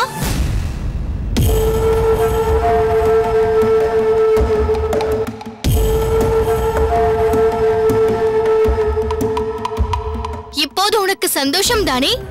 பறிபோன வாய்ப்பு திரும்ப வந்த போது வெள்ளூர் நிகழ்ச்சிக்கு வரமாட்டேன் என்று மறுத்து விட்டாய். இன்றைய நிலைமை என்ன? நீ விரும்பும் ஒரு கலை பொருளை, இசைக்கருவியை வாங்குவதற்கே நம்மிடம் இப்போது பணம் இல்லை. பொருள் இல்லாருக்கு இவ்வுலகம் இல்லை. அதன் பொருள் இப்போது உனக்கு புரிகிறதா? கற்பனை கலை விற்பனை பொருளாகவும் மாறியாக வேண்டும். இல்லாவிட்டால் அந்த கலையே ஒரு நாள் வீதியில் தான் நிற்க வேண்டும். போதும், நிறுத்த வடிவு. என்ன பேச்சு பேசுகிறாய் நீ? கலையின் மகத்துவத்தை சிறிதேனும் உணர்ந்திருந்தால் இப்படி தரம் தாழ்த்தி பேசுவாயா? கலையை தெய்வீகமானதாக கருதும் இந்த சுந்தராம்பாளின் உடன் பிறந்தவளா நீ? வீதியில் விற்கும் கடைச்சரக்கா கலை? தருவதை தந்து பெறுவதை பெறுங்கள் என்று சொல்வதற்கு மோகம் கண்டவர்களின் தாகத்தை தீர்க்க உருவானதா நடன கலை? எங்கு வேண்டுமானாலும் எப்படி வேண்டுமானாலும் ஆடிவிட்டு போகலாம் என்பதற்கு நடராஜர் ஆடி காட்டிய 108 கரணங்களை கொண்டதடி நடனக்கலை. வெள்ளை தாமரையில் வீற்றிருக்கும் வாணியின் கரங்கள் மீட்டியதடி வீணை. இவற்றையெல்லாம் அதன் பெருமையை உணர்ந்து போற்றுபவர்கள் முன் வெளிப்படுத்த வேண்டும். இப்பொழுது என்ன? வீணையின் நரம்பு பலவீனமடைந்து விட்டது. அதற்கு பதில் வேறு நரம்பை மாற்றி பொறுமையாக சுருதி கூட்டினால் சப்தஸ்வரங்களும் சரியாக ஒலிக்கப் போகிறது. அதை விட்டுவிட்டு நான் எதற்காக என் கொள்கையை மாற்றிக்கொள்ள வேண்டும்? யாருக்காக விட்டுக் கொடுக்க வேண்டும்? பட்டினி கிடக்க நேர்ந்தாலும் பரவாயில்லை. பண்போடு வாழ்வதில் எனக்கு ஆத்ம திருப்தி இருக்கிறது. இது எனக்கு போதும்.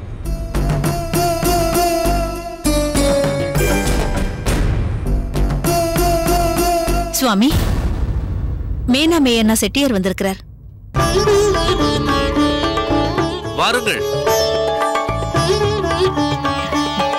வாருங்கள் வாருங்கள். வணக்கம். இதென்ன ஆச்சரியம்? தங்கள் பேத்தின் திருமணத்திற்கு சில நாட்களே உள்ள சூழ்நிலையில் தாங்கள் இங்கு வந்திருப்பது மிகவும் வியப்பாக இருக்கிறது. அமருங்கள்.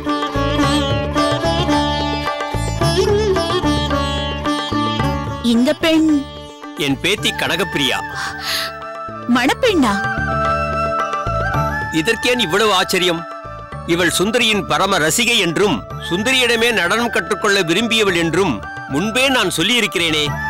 அதனால் நான் இங்கு வரப்போவதை அறிந்து நானும் உங்களோடு வருவேன் என்று பிடிவாதமாக புறப்பட்டு வந்து விட்டாள்.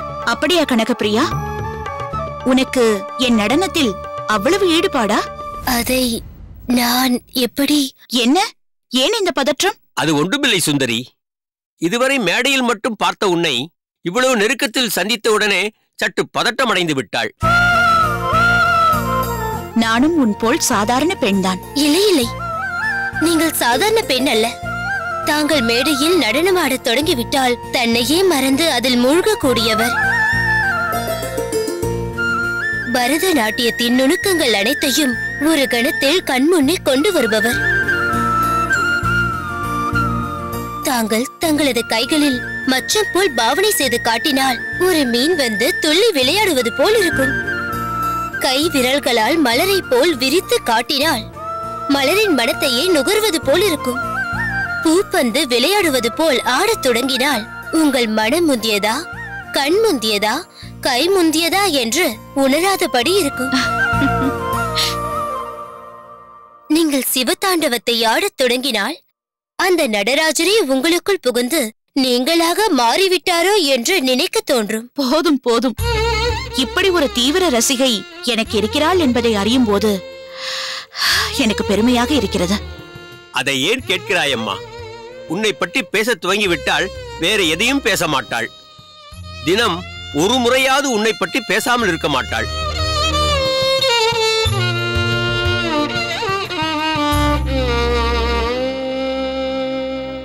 சுந்தரி, இது நீ நடத்த போகும் நடன நிகழ்ச்சிக்கு நான் தரும் சம்பாவனை. பெற்றுக்கொள்ளம்மா. இதற்கு இப்போது என்ன அவசியம்? அவசியம்தானம்மா. கலைஞர்களுடைய கலைகளை கண்டு ரசிப்பதற்கு முன்பு அதற்குண்டான சம்பாவனை முழுமையாக கொடுத்துவிட்டுத்தான் அந்த நிகழ்ச்சியை நடத்துவதுதான் என் வழக்கம். இதைத்தான் நான் பல வருடங்களாக என் வீட்டு நிகழ்ச்சியாக இருந்தாலும் சரி, ஊர் பொது நிகழ்ச்சியாக இருந்தாலும் சரி, நான் ஏற்பாடு செய்யும் கலைஞர்களுக்கு சம்பாவனை முழுவதையும் கொடுத்து விடுவேன். கலைஞர்களுக்கு எப்பொழுதும் நிகழ்ச்சிகள் தொடர்ச்சியாக இருப்பது கிடையாது. எப்போதாவது நடக்கும் நிகழ்ச்சியிலும் அவர்களுக்கு எந்த குறையும் இருக்கக்கூடாது என்று நினைப்பவன் நான். அதனால் மறுப்பேதும் சொல்லாமல் இதை பெற்றுக்கொள்ளம்மா. பெற்றுக்கொள்ளம்மா.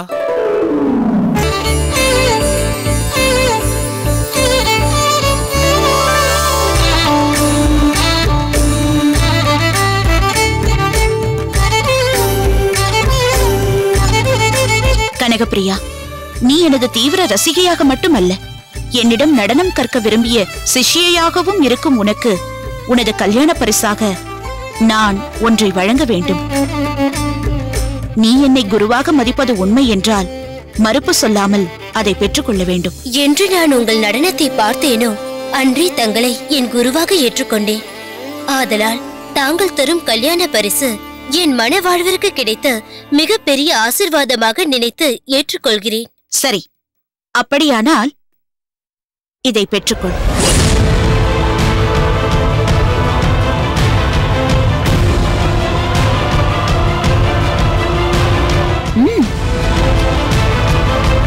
சுந்தரி, என்ன இது?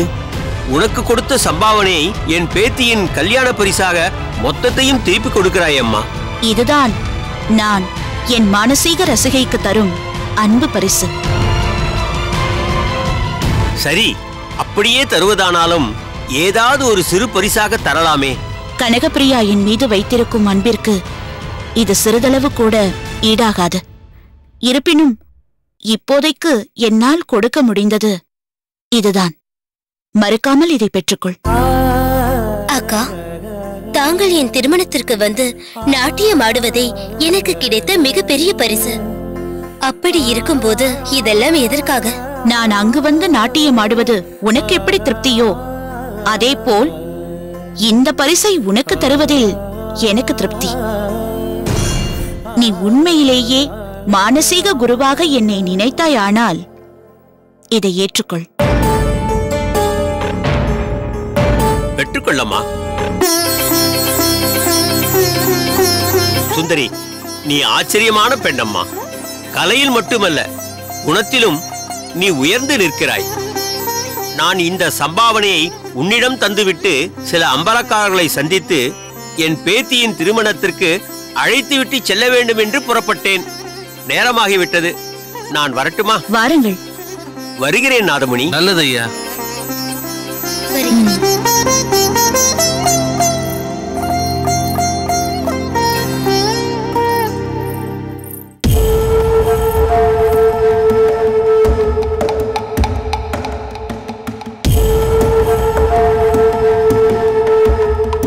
மாமா, நம் வீடு எப்போதுமே ஒரு நல்ல சூழ்நிலைக்கு வரப்போவதில்லை. அவர் இப்போது சொன்னார் அல்லவா, கலைஞர்கள் எப்போதும் கஷ்டப்பட்டு கொண்டுதான் இருப்பார்கள் என்று. அதற்கு உதாரணமாக அக்கா தான் திகழப் போகிறாள். இப்போது எவ்வளவு சங்கடமான சூழ்நிலை. இந்த நேரத்தில் அக்கா சம்பாவனையாக வந்த பணத்தை திருமண பரிசாக தந்துவிட்டாள் பாருங்கள். நமக்குள்ள சூழ்நிலையை அனுசரித்து பரிசு தந்தால் அது சுயநலமாகிவிடும். நாம் சிரமத்தில் இருந்தாலும் மற்றவர்களுக்கு உதவ வேண்டும் என்பதுதான் உயர்ந்த குணம். அத்தகைய குணங்களை கொண்டவர்களுக்கு இறைவன் எப்பொழுதும் உறுதுணையாக இருப்பான். சுந்தரி நல்ல எண்ணத்திற்கு எல்லாம் நல்லபடியாகத்தான் நடக்கும். ஆனால் ஒன்று மட்டும் சொல்கிறேன், உன்னை பொறுத்தவரை நீ எப்போதுமே பணத்தை குறிக்கோளாக கொண்டு உன் சுயநலத்தை முதன்மையாக கொண்டு வாழ்ந்து கொண்டிருக்கிறாய். அது அவ்வளவு நல்லதல்ல. உன்னையும் சுந்தரையும் ஒன்று போல்தான் வளர்த்தேன். அவளின் எண்ணம் ஒரு பாதையிலும் உன்னுடைய எண்ணம் அதற்கு நேர்மாறான பாதையில் செல்கிறது. நீங்கள் இருவரும் இப்படி இருதுருவமாக இருப்பது எனக்கு ஆச்சரியத்தை தான் தருகிறது. நீ போகும் பாதை தவறு என்பது மட்டும் எனக்கு நன்றாக தெரிகிறது. தயவுசெய்து உன் பாதையை விட்டு சுந்தரின் பாதையை பின்பற்றி வா. அதுதான் உனக்கு நல்லது. அப்போதுதான் நீ துயரத்திலும் சந்தோஷமாக இருப்பாய்.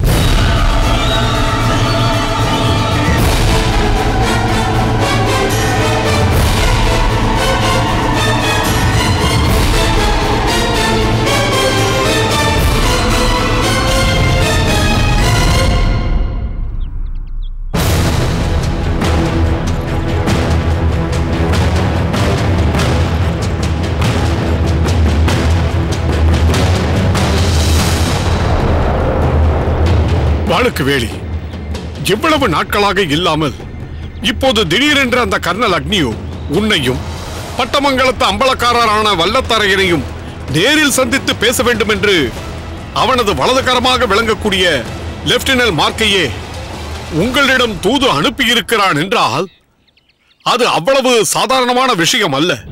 இந்த அழைப்புக்கு பின்னே மிகப்பெரிய ராஜதந்திரம் இருப்பதாகவே எனக்கு தோன்றுகிறது. அத்தகைய ராஜதந்திரம் என்ன என்பதை அறிந்து கொள்ள வேண்டும் என்பதற்காகத்தான் நான் அந்த அக்னியை சந்திக்க சென்றிருந்தேன். ஆனால் அவன் அதற்கு பிடி கொடுக்கவே இல்லை. அவனுடைய இந்த புதிய திட்டம் எதை நோக்கி பயணப்படுவதற்கான பாதை என்பதை புரிந்து கொள்ள பல வழிகளில் அவனிடம் பேச்சு கொடுத்து பார்த்தேன். ஆனால் அந்த அக்னியோ அந்த பேச்சை திசை திருப்புவதிலேயே குறியாக இருந்தானே தவிர அதற்கான விளக்கத்தை அளிக்க முன்வரவில்லை. அவன் வாயிலிருந்து வந்த வார்த்தைகள் ஒன்று கூட உங்களை சந்திக்க அவன் அழைத்ததை பற்றி சொல்லவே இல்லை. அதை எப்படியாவது தெரிந்து கொள்ள வேண்டும் என்பதற்காகவே உன்னை பற்றியும் வல்லத்தரையனை பற்றியும் பல விஷயங்கள் நான் அவனிடம் விவாதித்தேன். ஆனால் அந்த கர்னல் எதுவுமே அறியாதவன் போல் ஏதேதோ பேசினானே தவிர உங்கள் மூலம் அவன் வகுத்திருக்கும் திட்டத்தை பற்றிய ரகசியத்தை ஒரு துளி கூட எனக்கு தெரியப்படுத்தவில்லை. இதன் மூலம் எனக்கு தெரிய வருவது என்னவென்றால் அந்த அக்னியு உன்னையும் வல்லத்தரையனையும் சந்திக்க போகும் விஷயம் எனக்கு தெரியக்கூடாது என்று தீர்மானித்திருக்கிறான். இது எனக்கு தெரிந்தால் நான் ஏதாவது சொல்லி அந்த சந்திப்பை தடை செய்து விடுவேனோ என்று யோசிக்கிறான். அதனால்தான் அதை பற்றிய ஒரு வார்த்தை கூட அந்த கர்னல் அக்னியு என்னிடம் பேசவில்லை. வெள்ளையரே, நீங்கள் சொல்வது எனக்கு மிகவும் ஆச்சரியமாக இருக்கிறது. கர்னல் அக்னியு உங்கள் மீது எந்த அளவுக்கு பாசமும் மரியாதையும் வைத்திருக்கிறான் என்று எல்லோருக்குமே நன்றாக தெரியும். அப்படி இருக்க இந்த விஷயம் மட்டும் ஏன் தங்களுக்கு தெரியக்கூடாது என்று அவன் நினைக்கிறான் என்பதுதான் எனக்கு புரியவில்லை. அவன் எந்த காரியத்தை செய்தாலும் அது மற்றவருக்கு தெரியக்கூடாத ரகசிய திட்டமாக இருந்தாலும் அந்த கர்னல் அக்னியு அதை மனமாற உங்களிடம் பகிர்ந்து கொள்வான். அந்த அக்னியு பல விஷயங்களை உங்களிடம் பகிர்ந்து கொள்வதற்கு காரணம் அவன் உங்களை நண்பராக பாவிப்பது மட்டுமல்ல, உங்களது அறிவு திறனையும் அனுபவ கோர்வையையும் அந்த அக்னியு அருமையாக அறிந்திருக்கிறான் என்பதுதான். ஆங்கிலேயரின் ஆயுத பலத்தை மட்டும் வைத்துக் கொண்டு தமிழகத்தை தன்வசப்படுத்த முடியாது என்பதால்தான் தமிழர்களின் அறிவு கூர்மையை தனக்கு சாதகமாக பயன்படுத்திக் கொள்ள நினைக்கிறான் அந்த கர்னல். அதனால்தான் அவன் உங்களை அருகிலேயே வைத்துக் கொண்டு அவனது திட்டங்களுக்கு சாதகமாக தங்களது கூர்மையான அறிவை பயன்படுத்தி தனது காரியங்களை சாதித்துக் கொண்டிருக்கிறான். இத்தகைய சிறப்புக்குரியவரான தங்களிடம் கூட என்னையும் வல்லத்தரையனையும் சந்திக்கும் சந்திப்பை பற்றி ஒரு வார்த்தை கூட சொல்லவில்லை என்றால் இந்த சந்திப்பில் ஏதோ பரம ரகசியம் அடங்கியிருக்கிறது மட்டும் நன்றாக புலனாகிறது. ஒருவேளை வெள்ளையர் நம்மிடமும் பட்டமங்கலத்து அம்பலக்காரரிடமும் மிகவும் நெருக்கமாக பழகுகிறார் என்பது தெரிந்திருக்குமோ? அதனால்தான் அந்த அக்னியோ அதை பற்றி இவரிடம் எதுவும் சொல்லக்கூடாது என்று நினைத்திருப்பானோ? அதப்பா, நான் உங்களிடம் மட்டுமல்ல, உங்களை போன்ற அம்பலக்காரர்கள் பலரிடமும் நெருக்கமாகவே பழகுபவன் என்பது அந்த கர்னல் அக்னியுவுக்கு நன்றாகவே தெரியும். அவ்வளவு ஏன், மருது சகோதரர்களிடமும் ஊமைத்துறையிடம் கூட நான் அவ்விதமே பழகுகிறேன் என்பதும் அக்னியுவிற்கு தெரியுமே. இவ்வளவு விஷயம் தெரிந்தும் இன்னும் ஏன் அவன் என்னை தன்னோடு வைத்திருக்கிறான் என்றால் என்னால் பல காரியங்கள் அவனுக்கு நடைபெறுகிறது என்பதால் தான். சில நேரங்களில் சிலர் தன் கட்டளைக்கு கீழ்ப்படியாத போது அவர்களை நேரில் அழைத்து எச்சரிக்கை செய்து தன் வழிக்கு கொண்டு வந்து விடுவான்.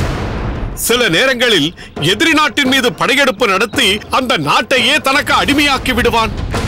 ஆனால் பல நேரங்களில் பகைவரை நேரில் அழைக்காமல் படையெடுப்பும் நடத்தாமல் தன்னுடைய படைபலத்தையும் பராக்கிரமத்தையும் தனது பிரதிநிதி ஒருவர் மூலம் பகைவனுக்கு தெரியப்படுத்தி அதன் மூலம் அவனை பயமுறுத்தி தனது கட்டுப்பாட்டிற்கு கீழ் கொண்டு வந்து விடுவான்.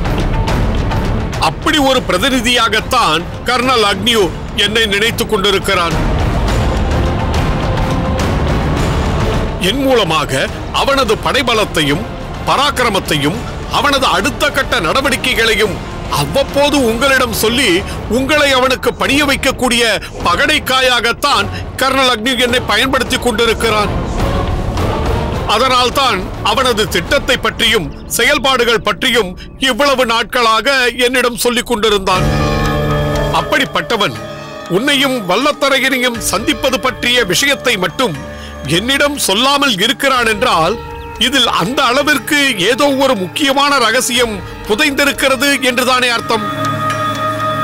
அதனால்தான் அவனது பிரதிநிதியான எனக்கு கூட தெரியாமல் தனிமையில் சந்திக்க வேண்டும் என்று நேரடியாக உன்னையும் வல்லத்தரையனையும் சந்திக்க நினைக்கிறான். அதற்கான வியூகத்தை அமைத்துக் கொண்டுதான் மார்க் மூலம் உங்களுக்கு தகவல் அனுப்பியிருக்கிறான். இதை பற்றிய தங்கள் கருத்து என்ன வெள்ளையரே? எந்த கருத்தை சொல்கிறாய் வாளுக்கு வேலி? அக்னிவிடமிருந்து அழைப்பு வந்த உடனேயே மறுபேதும் தெரிவிக்காமல் உடனே வந்து விடுகிறேன் என்று சொல்லி அனுப்பியிருக்கிறானே வல்லத்தரையன், அதை பற்றி சொல்லவா? அல்லது அக்னியை அழைத்தவுடன் உடனே வந்துவிட முடியாது, அதை பற்றி பிறகு யோசித்து சொல்கிறேன் என்று நீ சொல்லி அனுப்பியிருக்கிறாயே, அதை பற்றி சொல்லவா? இரண்டையும் பற்றி சொல்லுங்கள். அக்னியு அழைத்தவுடன் சற்றும் யோசிக்காமல் வந்து விடுகிறேன் என்று சொன்னது வல்லத்தரையனின் முட்டாள்தனம். வல்லத்தரையன் வருகிறேன் என்று சொன்னது மருது சகோதரர்களுக்கும் ஊமைத்துறைக்கும் பாதுகாப்பு அரணாக அமைந்திருக்கக்கூடிய கோட்டை சுவரில் விரிசல் ஏற்பட்டு விட்டது எனும்படியாக ஆகிவிட்டது. ஆனால் இது நமக்கு தீங்கானது என்றுதான் சொல்ல வேண்டும். அதே சமயம் எதுவாயினும் யோசித்து சொல்கிறேன் என்று சொன்னது எனக்கு அக்னியை சந்திக்க விருப்பமில்லை என்பதை மறைமுகமாக சொன்னது போல் ஆகிவிட்டது. ஆக இதுவும் நமக்கு தீங்கு என்றுதான் சொல்ல வேண்டும். என்ன வெள்ளையரே, அதையும் தீங்கு என்று சொல்கிறீர்கள், இதையும் தீங்கு என்று சொல்கிறீர்கள். வேறு எதைத்தான் தாங்கள் நன்மை என்று சொல்வீர்கள்? அதுதான் ஆதப்பா ஒரு தலைவனுக்குரிய திறமை. எந்த ஒரு செயலையும் செய்யும் போது அதை செய்வதற்கு முன் அந்த செயலால் ஏற்படக்கூடிய நன்மை தீமைகளை நன்றாக ஆராய்ந்து செயல்பட வேண்டும். அக்னியின் அழைப்பை ஏற்று உடனே வருகிறேன் என்று சொன்னதும் தீமை. அதே சமயம் அதை பற்றி யோசித்து சொல்கிறேன் என்று அக்னியின் அழைப்பை நிராகரிப்பது போல் சொன்னதும் தீமைதான். இதற்கு சரியான தீர்வு எதுவென்றால், உடனே வருகிறேன் என்று சொல்லாமல் அக்னியை சந்திப்பதற்கான ஒரு நாளை குறித்து அந்த நாளில் அக்னியை சந்திக்க வருகிறோம் என்று சொல்லியிருந்தால் இருவருக்குமே அது நன்மையாக அமைந்திருக்கும். ஏனென்றால் அந்த இடைப்பட்ட நாட்களில் அதற்குரிய சரியான ஆலோசனை செய்து அதன்படி செயல்பட்டிருக்கலாம். ஏன் வெள்ளையரே, தாங்கள் சொன்னபடி அதற்குரிய ஆலோசனையை செய்வதற்காக யோசித்து சொல்கிறேன் என்று தானே அண்ணன் சொல்லி அனுப்பினார். அதப்பா, உன்னை விட உன் அண்ணனை பற்றி நன்றாக அறிந்தவன் நான். வாளுக்கு வேலி ஒன்றை செய்ய வேண்டும் என்று நினைத்தால் எதை பற்றியும் சிந்திக்காமல் சட்டென்று அதை செய்து விடுவான். இதை செய்யக்கூடாது என்று தீர்மானித்து விட்டால்தான் அதற்கு சற்று அவகாசம் தேவை என்று சமாளிப்பான். அந்த வகையில் வாளுக்கு வேலி யோசித்து சொல்கிறேன் என்று சொன்னதால் தான் கர்னல் அக்னியை சந்திக்க அவனுக்கு விருப்பமில்லை என்றுதானே அர்த்தம். என்ன வாளுக்கு வேலி, நான் சொல்வது சரிதானே? உண்மைதான் வெள்ளையரே. நம் நாட்டை தன் வசப்படுத்த வேண்டும் என்பதற்காக நம் மண்ணிலேயே வந்து அஸ்திவாரம் அமைத்திருக்கிறான் அந்த ஆங்கிலேயன். அவன் விடுக்கும் அழைப்பை ஏற்று அவன் வீட்டிற்கு விருந்தினராக செல்வதா? இத்தகைய மானமற்ற வாழ்வு வாழ்வதை விட வீர மரணம் அடைவது எவ்வளவோ மேல். அந்த பரங்கியருக்கு பணிந்து போவதற்காகவா பல வீர மறவர்கள் தங்கள் இன்னுயிரை தந்தார்கள்? தமிழ்த்தாயின் மடியில் மடிந்து தமிழ் மண்ணில் உதிரம் விட்ட அந்த வீரர்களின் உதிரத்திற்கு அந்த பரங்கியரின் சிரங்களை காணிக்கையாக்க வேண்டாமா? வேண்டாம் என்று நான் சொல்லவில்லை வாளுக்கு வேலி. அதற்குரிய காலம் கனியும் வரை பொறுத்திருக்க வேண்டும் என்றுதான் சொல்கிறேன். பாஞ்சாலங்குறிச்சியை பரிபாலித்த மாவீரர் வீரபாண்டிய கட்டபொம்மனார் அப்படி நினைத்திருந்தால் கலெக்டர் வாஷிங்டன் துரையின் அழைப்பை ஏற்று அவர் அங்கு சென்றிருக்க மாட்டாரா? ஆனால் அவர் அப்படி செய்யவில்லை. எம்மை நாடி வருவோரை அன்புடன் விசாரித்து படக்கப்பட்டவர்களே தவிர எதிரிகளுக்கு அடங்கி ஒடுங்கிட அவர்களை தேடி ஓட வேண்டிய அற்ப பிராணிகள் அல்ல நாங்கள் என்றுதானே கூறினார். அந்த மாவீரரின் பாதையை பின்பற்றிச் செல்ல வேண்டிய நாம் ஆங்கிலேயன் அடைத்தான் என்பதற்காக அவனிடத்திற்கு போக வேண்டுமா? அப்படி நாம் செய்தால் அந்த மாவீரன் தமிழ் மண்ணில் மடிந்ததற்கு என்ன அர்த்தம் இருக்கிறது? வாளுக்கு வேலி, மாவீரனான வீரபாண்டிய கட்டபொம்மன் சென்ற பாதையை பின்பற்றி அதன்படி நடக்க வேண்டும் என்ற உனது உயர்ந்த எண்ணத்தை நான் மனதார பாராட்டுகிறேன். ஆனால் இன்றைய சூழ்நிலையில் எப்படி நடந்து கொள்ள வேண்டும் என்பதையும் சற்று யோசித்துதான் செயல்பட வேண்டும். அந்நியரிடம் அடிமைப்பட்டு கிடக்கும் நாட்டை மீட்க வேண்டும் என்றால் அதற்கு வீரம் மட்டும் போதாது, விவேகமும் வேண்டும். பாறையோடு நேரடியாக மோதினால் நமக்குத்தான் பாதகம் ஏற்படும். அதே பாறையை அறிவெனும் உளியை எடுத்து வீரமெனும் சுத்தியால் தாக்கினால் அந்த பாறையை எளிதாக தகர்த்து விடலாம். மருது சகோதரர்களும் ஊமைத்துறையும் மறைந்திருந்து செயல்படக்கூடிய சூழ்நிலையில் இப்போது இருக்கிறார்கள். அவர்களுடைய மிகப்பெரிய பலமே உன்னை போன்ற அம்பலக்காரர்கள் தான். அப்படிப்பட்ட அம்பலக்காரர்களுக்கு அந்த ஆங்கிலேயரால் எந்தவித பிரச்சனையும் இல்லாமல் இருந்தால்தான் மருது சகோதரர்களும் ஊமைத்துறையும் நிம்மதியாக தங்களது திட்டத்தை நிறைவேற்ற முடியும். அதனால் அவர்களுக்காக நீயும் உன்னை போன்ற அம்பலக்காரர்களும் ஆங்கிலேயரிடம் அனுசரித்து போவதுதான் மிகவும் நல்லது. நேரடியாக நீங்கள் ஆங்கிலேயரை எதிர்ப்பதால் எந்த உபயோகமும் இல்லை. அந்த அக்னியுவின் அழைப்பை ஏற்று அண்ணன் அங்கு சென்றால் பாகநெறிக்காரர்கள் அவனுக்கு அடங்கிவிட்டார்கள் என்றுதானே அர்த்தம். அதை அலட்சியப்படுத்தினால் அழிவிற்கு வழிவகுக்கிறோம் என்று ஆருடம் கூட சொல்லிவிடலாம். யாருடைய அழிவிற்கு யார் வழிவகுப்பது? பாகநேரியின் அழிவிற்கு பரங்கியன் வழிவகுப்பதா? அம்பலக்காரரின் அழிவிற்கு அவ்வளவு எளிதாக ஆருடம் கூற முடியுமா?